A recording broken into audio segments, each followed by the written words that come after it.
Baik, alhamdulillah bertemu kembali kita dalam Assalamualaikum, dan seperti dijanjikan kita bersama dalam segmen kesihatan ya Ola.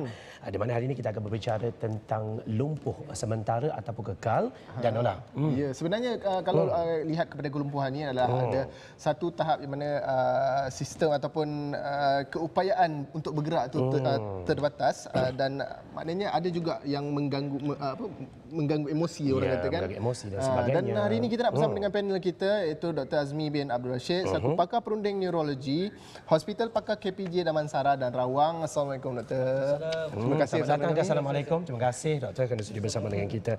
Sebagai pembukaan mungkin Doktor boleh berbicara tentang apa sebenarnya yang dikatakan sebagai kelumpuhan itu, Doktor. Lumpuh itu mungkin ramai yang nak tahu di luar sana. Silakan. Assalamualaikum warahmatullahi wabarakatuh.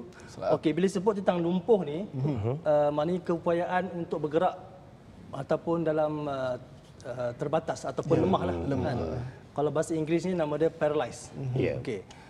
Lumpuh ni adalah satu gejala saja. Satu tanda, bukan satu penyakit. Okey. So ada beberapa punca lah mengapa seorang itu lumpuh. Kan? Kita tahu bahawa sistem otak dan urat saraf kita ni agak complicated, besar. Betul. So kebanyakan lumpuh ni datang daripada otak. Okay. Lebih kurang 80 ke 90% kelumpuhan ni berpunca daripada masalah otak. Dan lebih kurang 10 ke 20% mungkin masalah urat saraf dan masalah urat tunjang lah.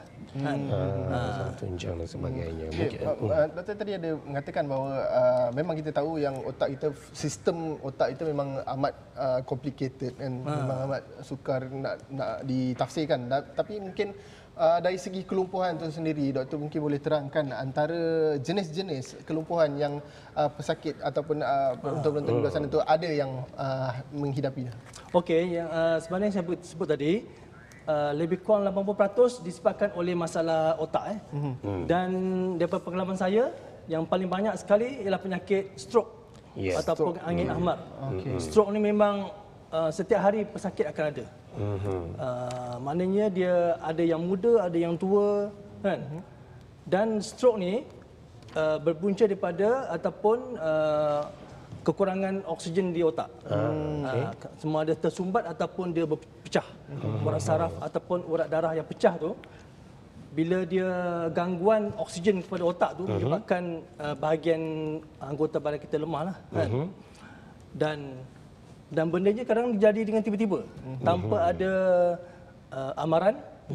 Mereka boleh berjalan, mereka boleh bercakap-cakap, tiba-tiba benda tu akan terjadi. Mungkin dari sudut ramai di antara masyarakat Malaysia, mentaliti masyarakat Malaysia mengatakan bahawa kebanyakan bila disebut pasal lumpuh, kenapa dia aksiden ke, dia kemalangan ke dan sebagainya. Seolah-olah lumpuh hanya akan berlaku apabila berlakunya kemalangan kepada pesakit dan sebagainya. Mungkin doktor boleh share kepada para penonton sebab-sebab lain yang boleh menyebabkan berlakunya kelumpuhan ini. Okey. Memang betul, aksiden memang antara punca utama orang lumpuh lah, kan? Sebab dah kena cedera, kan? Cedera otak ataupun cedera urat tunjang. Baik. Antara lain yang punca lumpuh ni ada urat saraf, kan? Kecederaan pada urat saraf pun boleh menyebabkan seorang itu lumpuh. Dan juga satu jenis penyakit juga yang agak jarang berlaku, antibody menyerang urat saraf.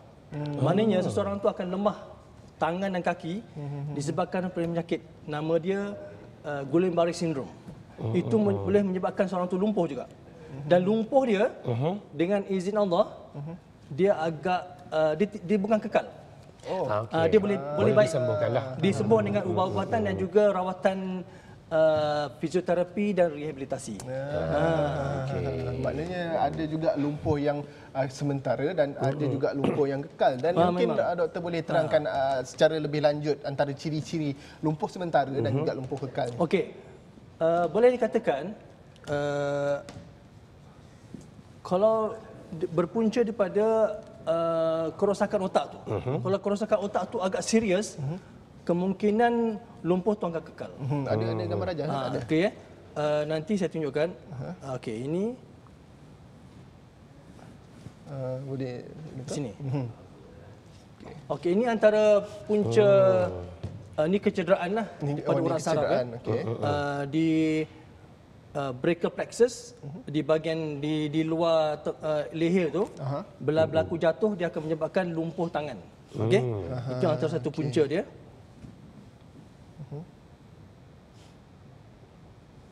Okey, ini penyakit Guillain-Barré syndrome ni. Ataupun yang kita sebut antibody yang menyerang urat saraf kan. Urat saraf kita ni dia boleh menyerang urat saraf di tangan dan di kaki dan juga urat saraf pernafasan. Yang ini dengan rawatan sekarang ni boleh disembuhkan. Boleh disembuhkan. Boleh disembuhkan. Oh, maknanya yang jenis yang sebegini boleh sembuh lah. Dengan Yang ni sembuh. Sementara lah maknanya. Ini adalah lumpuh yang sementara. Okey. Boleh disembuhkan dengan Ubat-ubatan dan juga fisioterapi. terapi lah, maksud urut dan sebagainya boleh dibenarkan Betul lah. boleh. Okey. Ini antara kalau penyakit Guillain-Barré itu dia boleh sampai masuk ICU. Itu yang teruk lah.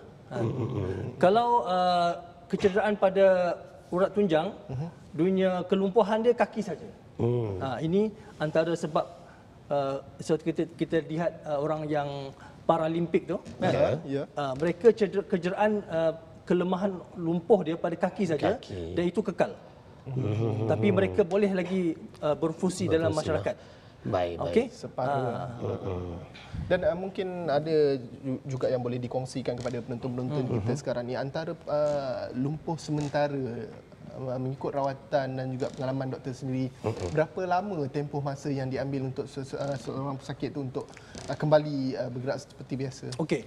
Pengalaman saya kalau pesakit stroke kalau stroke dia yang kecil lah, yang tidak serius, dalam masa sebulan insya-Allah boleh baik.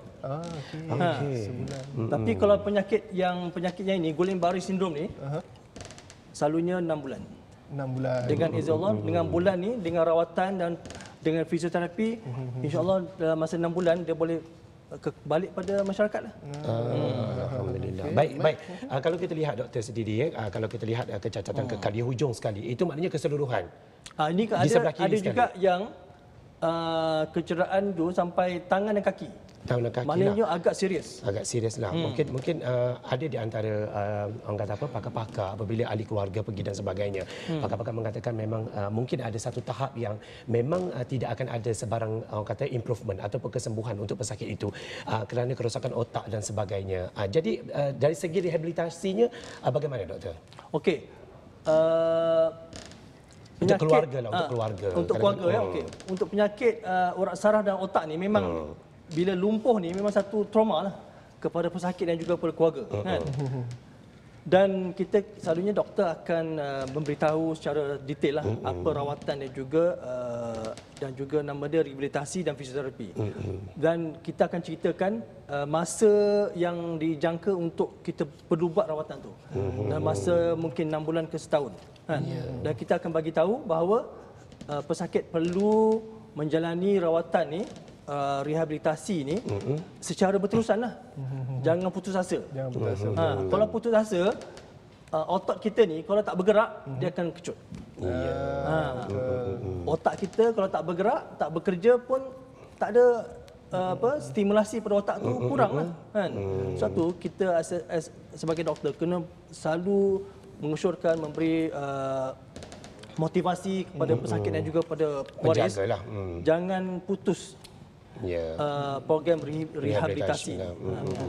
Dan ada tak antara perkara ataupun sebarang ubat ataupun amalan yang tak boleh dilakukan oleh pesakit-pesakit yang menjalani sesi penyembuhan ni? Dan ada juga sebenarnya ada di luar sana, ada setengah pihak di luar sana tu yang mengatakan bahawa orang yang menjalani sesi penyembuhan ni untuk rawatan untuk lumpuhan ni tak boleh bergerak banyak.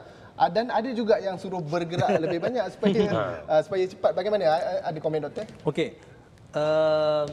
Baik doktor. Kita ada ni. Okey, kita simpan soalan tu doktor. Kita rehat dulu seketika. Kita jumpa lagi selepas ini insya-Allah.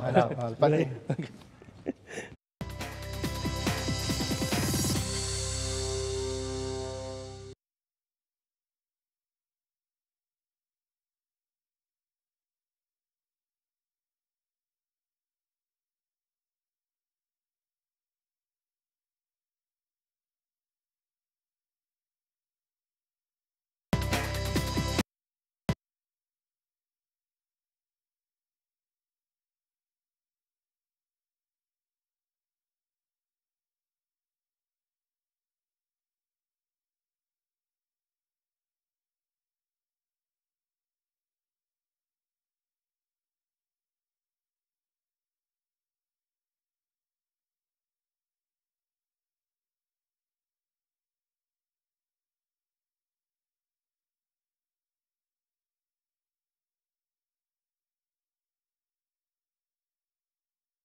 Alhamdulillah masih lagi dalam segmen kesihatan membincangkan tentang lumpuh sementara ataupun kekal.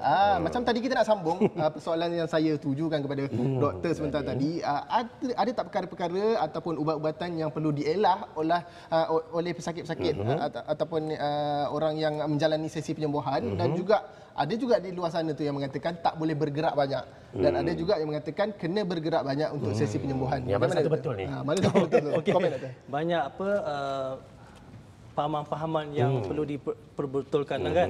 Okey, kalau ikutkan lumpuh ni secara general ya, secara umumnya mesti bergerak. Mesti bergerak. Kecuali kalau peringkat awal tu ada masalah kecederaan di spinal cord.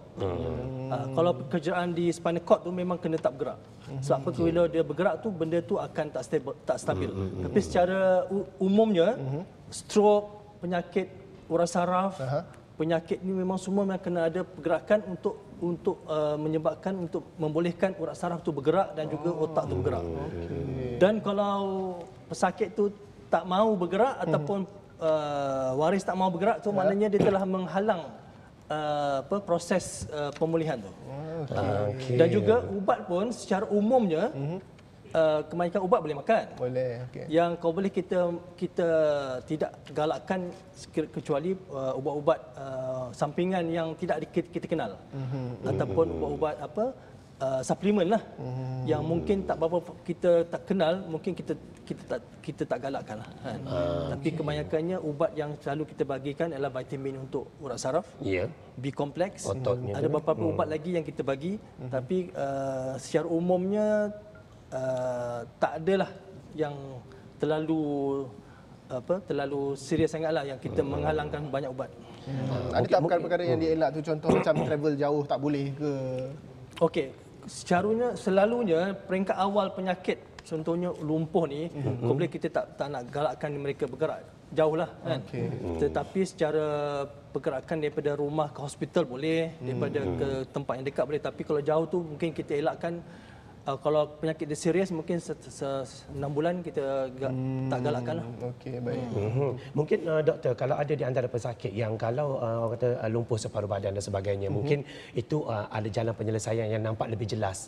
Tetapi ada juga pesakit yang apabila terkena lumpuh, memang keseluruhan badan tak boleh bergerak, hanya mata dan sebagainya. Orang kata apa, minum melalui rest tube dan sebagainya kan. Kalau rest tube itu mungkin dari segi ubat-ubatan ataupun dari segi cara penjagaannya agak sukar dan sebagainya. Ataupun yang memang dah tak boleh bernafas, yang ditebuk di sini, di bahagian di sini dan sebagainya, itu orang kata proses penyembuhannya agak sukar. Malah ada apabila kita pergi ke rehabilitasi ENT dan sebagainya, mengatakan bahawa saluran pernafasan dah ditutup dan sebagainya. Jadi kalau saluran pernafasan dah ditutup, adakah dia boleh dibuka kembali atau memang dah tak boleh dah? Okey, dalam term dia nama dia tracheostomy. Tracheostomy tu kita buka pernafasan tu supaya dia senang mudah bernafas. Okey. Itu terpulang pada kes dan kes juga. Ada kes yang serius, mungkin tracheostomy itu akan kekal. So apa, kita membantu dia untuk bernafas.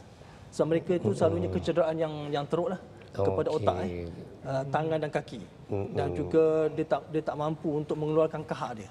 So ada juga kes contohnya Guillain-Barré itu, benda tu akan sementara. Kita maknanya tak semestinya tracheostomy itu akan kekal. Kita tengok case by case lah. Kes menurut kes lah.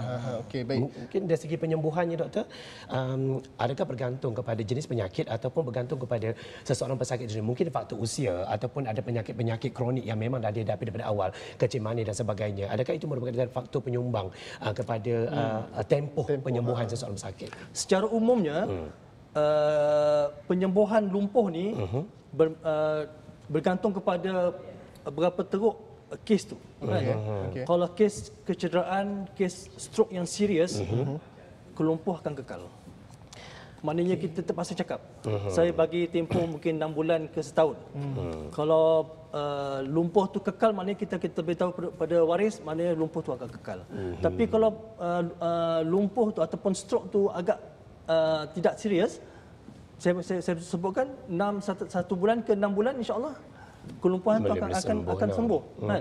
So kita bergantung pada case by case, dan juga ada juga kalau umur mereka agak umur yang yang lanjut agak sukar untuk sembuh. Dan juga kalau ada kencing manis dan ada darah tinggi pun agak sukar untuk sembuh sebab dia ada komplikasi penyakit lain. Baik. Yang penting jangan putus asa lah. Jangan putus asa. Tapi kalau yang muda, pengalaman saya yang umur yang muda, peluang untuk sembuh tu lebih baik. Itu dia. Yalah, kalau kita lihat kan memang untuk proses pemulihan dan penyembuhan untuk sakit-sakit lumpuh ni memang ambil masa yang lama, sampai kan ada yang mengganggu, orang kata ada yang mengganggu emosi lah. Emosi lah, dari segi psikologinya. Dari segi psikologinya. Mungkin dari segi dari pengalaman doktor sendiri, ada tak tips-tips ataupun cara-cara bagaimana untuk ahli keluarga pada mereka di luar sana tu untuk membantu pesakit-pesakit lumpuh? Okey. Memang bila juga seseorang tu dapat lumpuh, memang satu trauma. Ya. Daripada boleh berjalan, tak boleh berjalan. Okey? Dan memang dari segi tak boleh bekerja, kena bantuan orang, bantuan ahli keluarga, itu satu impak yang serius pada besar. So memang kebanyakan mereka ni akan melalui emosi lah, gangguan emosi. Depression, anxiety, mereka akan menangis, mereka akan putus harapan. Tetapi saya beritahu selalunya, saya beritahu kepada waris pesakit, bantuan emosi, bantuan psikologi perlu penting untuk pesakit untuk sembuh. Kan? Dan keluarga pun jangan putus asa lah. Kan? Ada juga keluarga yang mungkin dah 6 bulan dia putus asa kan, tapi jangan putus asa. Sebab apa? Kalau keluarga putus asa, apatah lagi pesakit. Kan? Dan juga terpaksa kalau gangguan emosi mereka agak serius, kalau mereka mengalami depression yang teruk, terpaksa kita bagi ubat juga, anti depression. Kan? Sebab apa? Kalau mereka mengalami depresi, gangguan emosi, dan mereka akan ganggu program rehabilitasi tu. So mereka tak nak buat fizio, tak nak buat terapi. So itu akan melambatkan lagi lah dia punya proses penyembuhan dia. Okey, baik doktor. Mungkin ada satu soalan yang mungkin kita nak tanya kepada doktor. Kebiasaannya kalau ada di antara mereka yang aktif bersukan, kehidupan yang sangat aktif dan sebagainya, tetapi masih lagi diserang oleh penyakit lumpuh, stroke dan sebagainya. Adakah stroke itu merupakan satu penyakit yang tidak semestinya anda mengamalkan kehidupan yang sihat, tetapi anda juga mungkin akan menghadapi risikonya, dan ataupun ada tanda-tanda awal, doktor? Mungkin kita dapat rasa daripada awal, kita rasa dah mula rasa macam atau saya tidak faham, mungkin ada orang secara tiba-tiba dia macam kena current, macam kena elektrik dan sebagainya, akhirnya dia lumpuh dan sebagainya. Mungkin doktor boleh bagi penerangan. Pengalaman saya, stroke ni kebanyakannya tak ada tanda awal. Dia tiba-tiba jadi dengan tiba-tiba lemah. Tapi kebanyakan pesakit stroke ni dia ada darah tinggi, dia ada kencing manis. Kalau mereka jaga penyakit dua ni, insya-Allah untuk dapat peluang untuk dapat stroke tu memang agak jauh lah. Tapi pengalaman saya, bila dah dapat stroke ni, mereka tak mengambil ubat darah tinggi, tak mengambil ubat kencing manis, ataupun tidak mengambil penjumpa doktor untuk memastikan ubat-ubatan yang perlu mereka ambil lah. Kan? So benda ni jadi sebabkan kecuaian pesakit sendiri sebenarnya. Kan? Dan yang lain tu, yang penyakit-penyakit lain tu tanpa aksiden tu, tanpa ada benda tu terjadi sendiri kan. Dan penyakit goleng baring pun tak ada jadi sendiri. So itu kebanyakannya yang penting sekali lah stroke tu lah. Itu dia. Dan mungkin di hujung segmen kita ada beberapa masa yang sedikit ni, mungkin ada pesanan daripada doktor sendiri atau tips kepada mereka di luar sana tu, antara keluarga ataupun pesakit-pesakit yang mengalami lumpuh sementara dan kekal ni sendiri daripada doktor. Silakan. Okey, sebelum tu saya tunjukkan beberapa gambar fisioterapi lah. Ini antara di hospital kami yang ada alat-alat fisioterapi yang digunakan untuk rawatan stroke.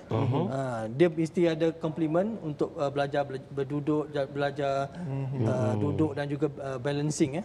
Ini semua adalah rawatan-rawatan yang kita ada di hospital Damansara juga Rawang yang memang ada, setiap hospital insya-Allah ada. So secara umumnya lumpuh ni bukan semuanya kekal. Tapi kita kena ada pencegahan Contohnya untuk stroke, pastikan kencing manis darah tinggi dikawal, dimakan ubat, dan juga jaga keselamatan lah dari segi apa kecederaan kan, jangan berlaku kecederaan yang boleh menyebabkan rosaknya urat saraf dan juga otak. Dan insya-Allah dengan bantuan doktor dan juga bantuan keluarga, insya-Allah lumpuh ni tak semuanya kekal. Boleh katakan 50%, 60% ada harapan untuk sembuh. Itu dia. Yang penting macam tadi kita katakan jangan putus asa. InsyaAllah. InsyaAllah. Baik, terima kasih diucapkan kepada terima kasih. panel kita Dr. Azmi bin Abdul Rashid yang merupakan pakar perunding neurologi Hospital Pakar KPJ Damansara dan juga Terima kasih doktor. Terima kasih, doktor. Sama-sama kita. Semoga dapat memberikan sedikit orang kata penjelasan, pencerahan kepada para penonton mungkin ada di antara anda yang menghadapi stroke ataupun lumpuh dan sebagainya pada ketika ini dan juga atau mungkin anda juga merupakan di antara penjaga kepada mereka yang lumpuh dan sebagainya. Apapun jaga kesihatan anda dan jangan merokok. Betul tak? Betul. Jangan merokok. Merokok merupakan di antara faktor utama yang boleh menyebabkan stroke dan sebagainya. Wah, saya pula jadi doktor. Baiklah, itu antara yang kita kongsikan. Mudah-mudahan bermanfaat kepada anda di luar sana itu dan kita nak berhenti berehat dulu seketika. Baik, Kita akan kembali lagi selepas ini.